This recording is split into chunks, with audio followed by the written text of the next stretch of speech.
I really don't know if I can talk about myself for 6 minutes. I have no idea what to say.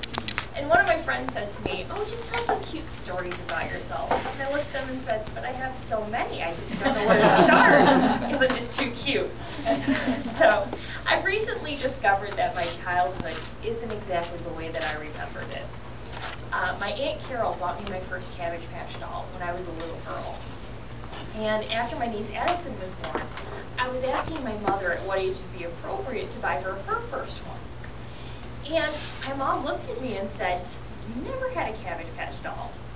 I said, what? And I said, yes, I did. And I said, I got it. I said, I remember. I was at that Christmas party with Aunt Carol, and Santa Claus gave it to me. Continued to look at me, and I said, come on, his name was Sammy. Like, remember I lost his clothes after like 2 weeks? I'm like, you have to remember this.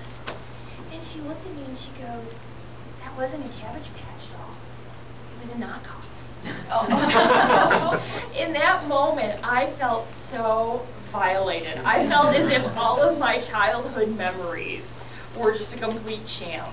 I said to her, and I said, well, why didn't anyone tell me this? She said, well, we weren't sure how you were going to react.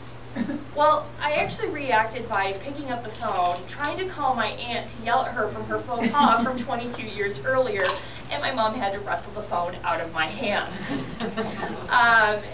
And as a joke, or maybe it was a bleated apology, I'm not really sure which, my mom did give me my first Cabbage Patch doll for my 25th birthday. As soon as I opened the package, the first thing I did was rip it open, pulled up the diaper up on that doll, and I made sure that Xavier Roberts had indeed signed the butt of my legitimate Cabbage Patch doll. So, once again, all was right with the world.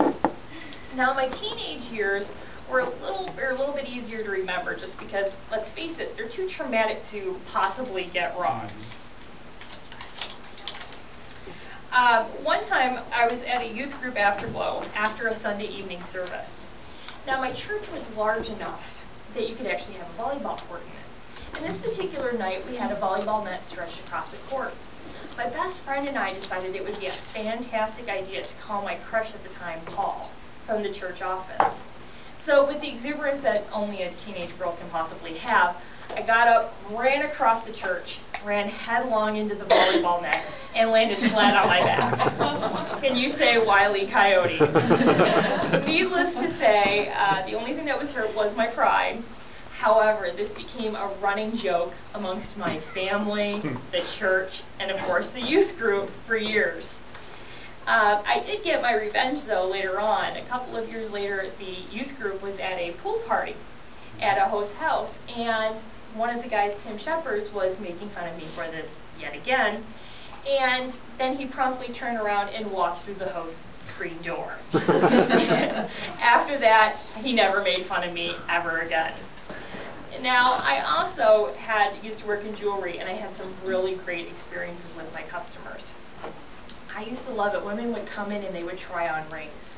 And they would complain about how fat their fingers were. And I love to lean into them and say, you know, I am so glad that you brought that up. It's really been the elephant in the room the entire time. Do you think you can do something about that, a diet or some exercises or something? Another time, a woman came in with a group of her friends, and she was trying on some earrings, and she started complaining about how droopy her earlobes were. Without even thinking, I started singing "Do Your Ears Sing Loud." Luckily, all of her friends started singing as well, which is a really good thing because she was not happy when I started singing. Now, at Christmas time, we used to have gentlemen that would go out and have a couple too many and then go Christmas shopping for their wives. Now, this was a recipe for disaster on one hand, and it made for an easy mark on another. And so one day I was helping a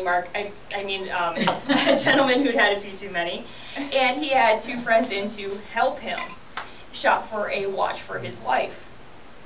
And we spent 45 minutes going back and forth on the price of this watch. And finally I said to him, sir, can I ask you a question? I said, do you go to Myers and say to the cashier, look, you've got an awful lot of milk over there. Tell you what, knock 50 cents off the price of one else, I'll take one of those off of your hands. He said, well, of course not. I said, then why are you doing it to me? So I finally said, well, tell you what, I will just go ahead, I will knock 50 cents off the price of the watch. started hooting and hollering as if their favorite team had just won the Super Bowl. And one of his friends, who was definitely in his later years and had beautiful white blonde flowing hair, said to his friend, "Hey, I wonder how long it would take us to get her to knock it down a whole $1." and I looked him in the eye and I said, "Sir, I don't think you're going to live that long." Now, Robert McKee once said that stories are the creative conversion of life itself into a more powerful, clear, more meaningful experience. They are the currency of human contact. I look forward to banking more of this currency with you, while hopefully not adding too much currency to the club coffers. Thank you very much.